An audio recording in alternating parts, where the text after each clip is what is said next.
Breaking news చూస్తున్నాం. కొందరు ఎమ్మెల్యేల వ్యవహారంపై సీరియస్ అయ్యారు సీఎం చంద్రబాబు. ఒకరిద్దరు చేసే తప్పిదాలతో ప్రభుత్వానికి చెడ్డ పేరు వస్తోందని ఆయన మండిపడ్డారు. కుటుంబ సభ్యుల ప్రవర్తన మితిమీరకుండా చూసుకోవాల్సిన బాధ్యత మంత్రులు ఎమ్మెల్యేలదే అన్నారు చంద్రబాబు. కేబినెట్ భేటీలో మంత్రుల పనితీరుపై ప్రస్తావించిన ఆయన 100 రోజుల తర్వాత ప్రోగ్రెస్ రిపోర్ట్ ఇస్తారని చెప్పారు. ఇకనైనా పద్ధతి మార్చుకోవాలని సూచించారు.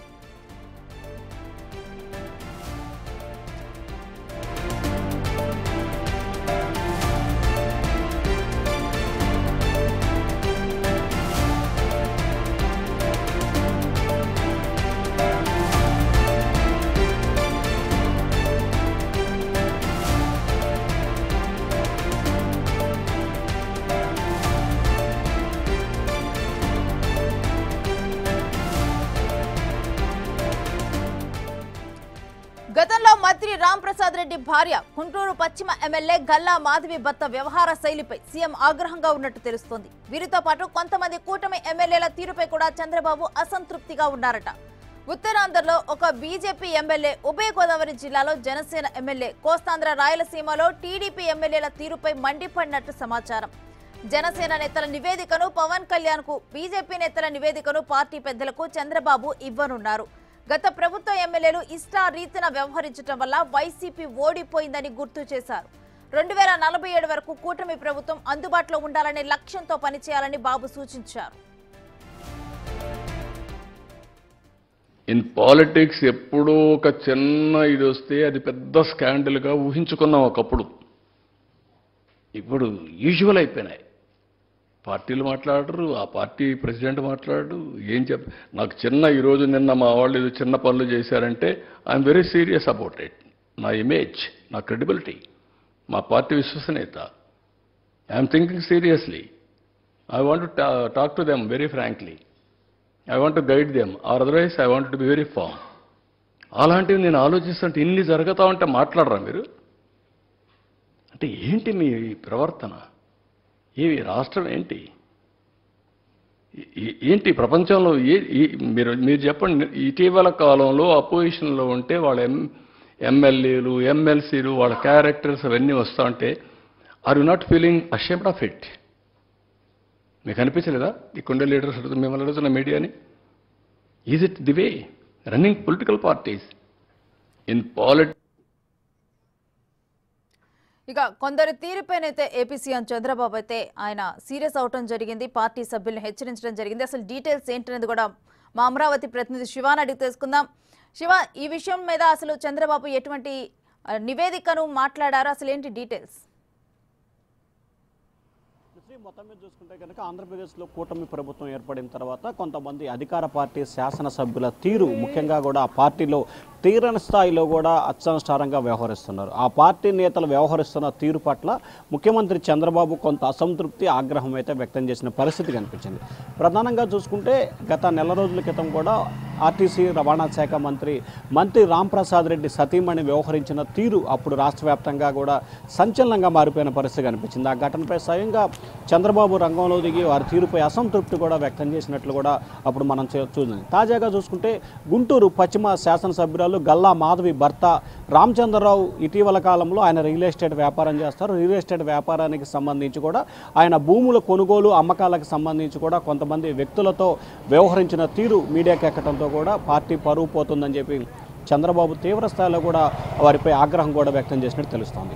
వారితో పాటుగా ముఖ్యంగా ఉత్తరాంధ్రకు సంబంధించిన ఒక బీజేపీ ఎమ్మెల్యేలే స్థానికంగా ఉన్న నేతల్ని బెదిరించడం, బ్లాక్మెయిల్ చేస్తూ రకరకాల వాటికి ప్రాధాన్యత ఇస్తున్నారు. అతని పద్ధతి కూడా మార్చుకోవాలని చెప్పి కూడా చంద్రబాబు చెప్పినట్టు తెలుస్తోంది. అలాగే ఉభయ గోదావరి జిల్లాలకు సంబంధించి ఒక జనసేన ఎమ్మెల్యే ఇదే రకంగా వ్యవహరిస్తున్నారు. ఆయన తీరు కూడా మార్చుకోవాలని చెప్పి చంద్రబాబు ఇటీవల కాలంలో చెప్పినట్లు కూడా తెలుస్తోంది.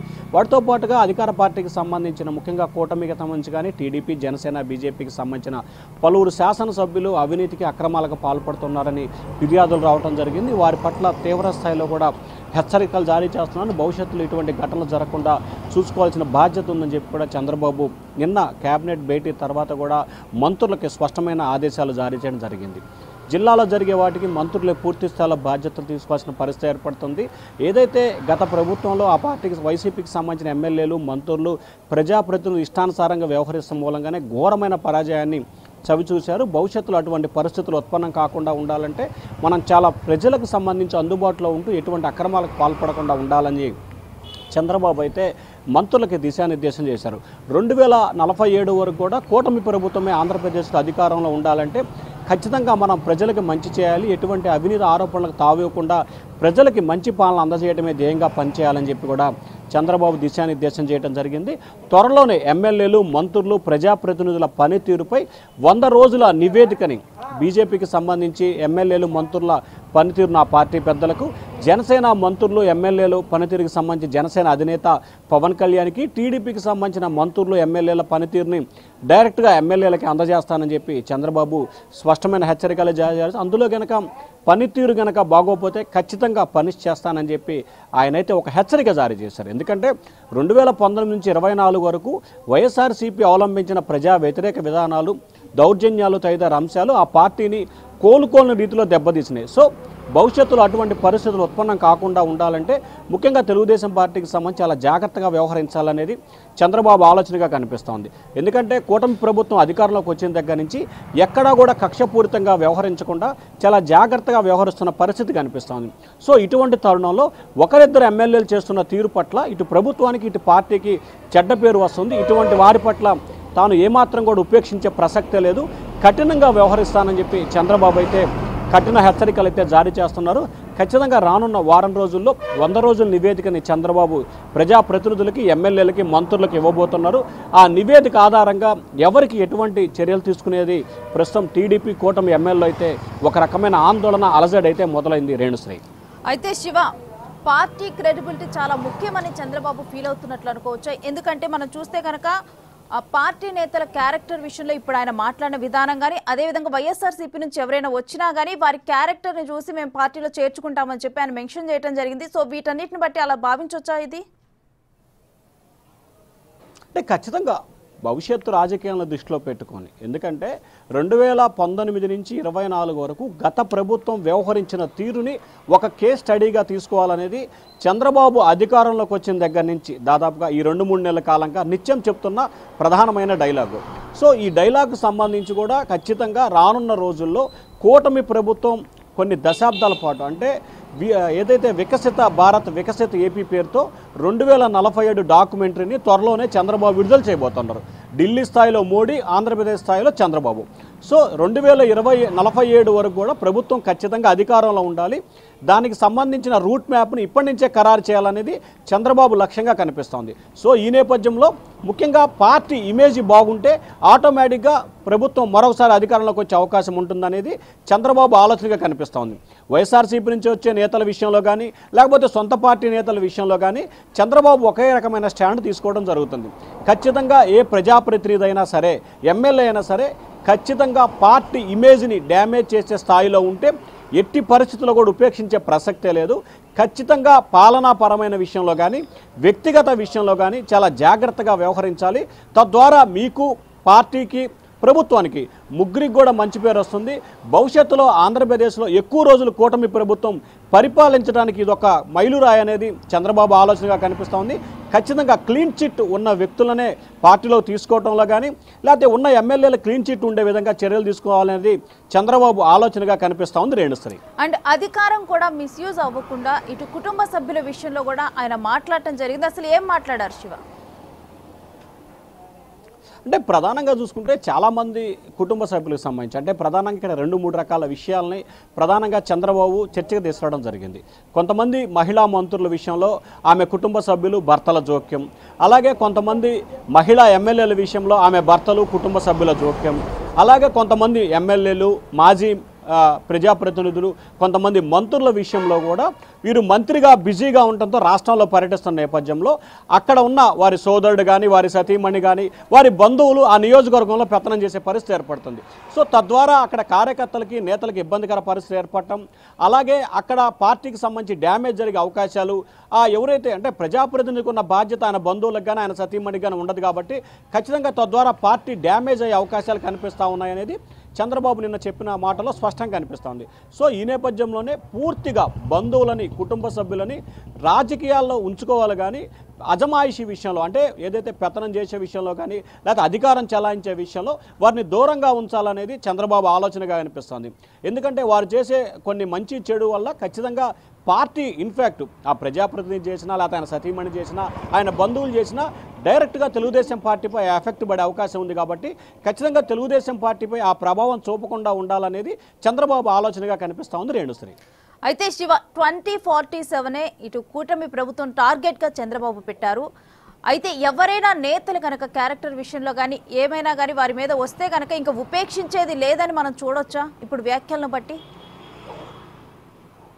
అంటే ఖచ్చితంగా, ఎందుకంటే ఇక్కడ రెండు రకాల అంశాలు కనిపిస్తూ ఉన్నాయి. ఒకటి, ఎమ్మెల్యేలు గనక ఇష్టానుసారంగా వ్యవహరించి పార్టీకి డ్యామేజీకరంగా వ్యవహరిస్తే కనుక మొదటి హెచ్చరిక, త్వరలో ఆయన 100 రోజుల్లో నివేదిక ఇవ్వబోతున్నారు కాబట్టి దాన్ని మొదటి హెచ్చరిక కూడా తీసుకొని చంద్రబాబు వారికి హెచ్చరికలు జారీ చేస్తారు. రెండోసారి కూడా కంటిన్యూ అయితే ఖచ్చితంగా వచ్చే ఎన్నికల్లో వారికి సీట్ ఇవ్వనని చెప్పి కరాఖండిగా చెప్పే అవకాశం కూడా కనిపిస్తూ ఉంది. ఇమ్మీడియట్లీగా అక్కడ ఇన్ఛార్జిని కూడా ప్రకటించే అవకాశాలు కూడా చేస్తానని చెప్పి చంద్రబాబు ఇంటర్నల్ మీటింగ్లో పార్టీ నేతలు చెప్పడం జరిగింది. అలాగే మంత్రులు కనుక ఇదే పరిస్థితి కనుక కొనసాగితే ఖచ్చితంగా మంత్రివర్గం నుంచి వారిని తొలగించి వారి స్థానంలో కొత్త వారికి అవకాశం ఇవ్వాలనేది చంద్రబాబు ఆలోచనగా కనిపిస్తుంది. ఖచ్చితంగా ఇక్కడ 2047 వరకు పార్టీ అధికారంలో ఉండాలంటే క్లీన్ ఇమేజ్ అనేది చాలా ముఖ్యంగా కనిపిస్తూ ఉంది టీడీపీ నేతల్లో కానీ చంద్రబాబు విషయంలో కానీ. సో చంద్రబాబు భవిష్యత్తును దృష్టిలో పెట్టుకుని అంటే దాదాపుగా మరొక 20-25 సంవత్సరాలు కూటమి ప్రభుత్వం అధికారంలో ఉండాలనేది చంద్రబాబు ఆలోచనగా కనిపిస్తుంది. సో ఆలోచనకు తగ్గట్టుగానే ప్రతి ఒక్కరూ తయారవ్వాలి. తద్వారా ప్రజలకు మంచి జరగాలి. ప్రజల్లో ఎటువంటి నెగిటివ్ ఇంపాక్ట్ పడకుండా ఉండాలంటే ఖచ్చితంగా మీరంతా కూడా మంచి కార్యక్రమాలు చేయడంతో పాటు అవినీతి, అక్రమాలు, దౌర్జన్యాలకు దూరంగా ఉండాలనేది ఆయన ఆలోచనగా కనిపిస్తోంది. సో వారి కనుక 1-2 సార్లు హెచ్చరికలు చేస్తారు. కంటిన్యూగా అదే ప్రాసెస్ కనుక కొనసాగిస్తే మంత్రులు అయితే కనుక ఖచ్చితంగా మంత్రివర్గంలో స్థానం చాలన చేసి కొత్త వారికి అవకాశం ఇవ్వటం, అలాగే ఎమ్మెల్యేలుగా చేసినట్లయితే ఖచ్చితంగా వచ్చే ఎన్నికల్లో టికెట్ ఇవ్వకుండా ఇమ్మీడియట్లీగా అంటే 1-2 సార్లు చేసిన మూడోసారి కూడా అదే విధానం కొనసాగితే ఖచ్చితంగా మూడోసారికి అక్కడ వేరే నియోజకవర్గానికి సంబంధించి ఇటు పార్టీ తరపున ఇటు ప్రభుత్వం తరపున కూడా ఒక ఇన్ఛార్జి నియమించే అవకాశం కనిపిస్తూ ఉందని చెప్పి ఇప్పటికే పార్టీ ఎమ్మెల్యేలకి చంద్రబాబు ఇండైరెక్ట్గా ఒక హెచ్చరికనైతే జారీ చేశారు. సో చూడాలి, మొత్తం మీద చూసుకుంటే డిసెంబర్ నాటి వరకు కూడా పార్టీ ఎమ్మెల్యేలకి అలాగే మంత్రులకి ఒక టార్గెట్ అంటే మీ పనితీరుకు సంబంధించి రెండో నివేదిక ఇవ్వడానికి అంటే రానున్న వారం 10 రోజుల్లో మొదటి నివేదిస్తారు, రెండో నివేదిక ఇవ్వడానికి డిసెంబర్ చివరి దాకా పెట్టారు.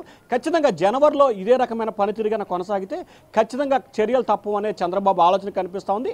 అలాగే రానున్న నెల రోజుల్లోపు కూటమికి సంబంధించిన 164 మంది శాసనసభ్యులతో చంద్రబాబు ఒక సమావేశాన్ని కూడా నిర్వహించాలని చెప్పి కూడా ఒక ఆలోచన చేస్తూ ఉన్నారు. దానికి సంబంధించి రానున్న 4-5 రోజులు అంటే త్వరలో జరగబోతున్న అసెంబ్లీ సమావేశాలు ముందు కానీ లేకపోతే అసెంబ్లీ సమావేశాలు జరిగే సమయంలో కానీ ఈ సమావేశం నిర్వహించాలని చెప్పి కూడా చంద్రబాబు ఆలోచన చేసినట్టు తెలుస్తూ ఉంది Renusri. Right, thanks for the details Shiva.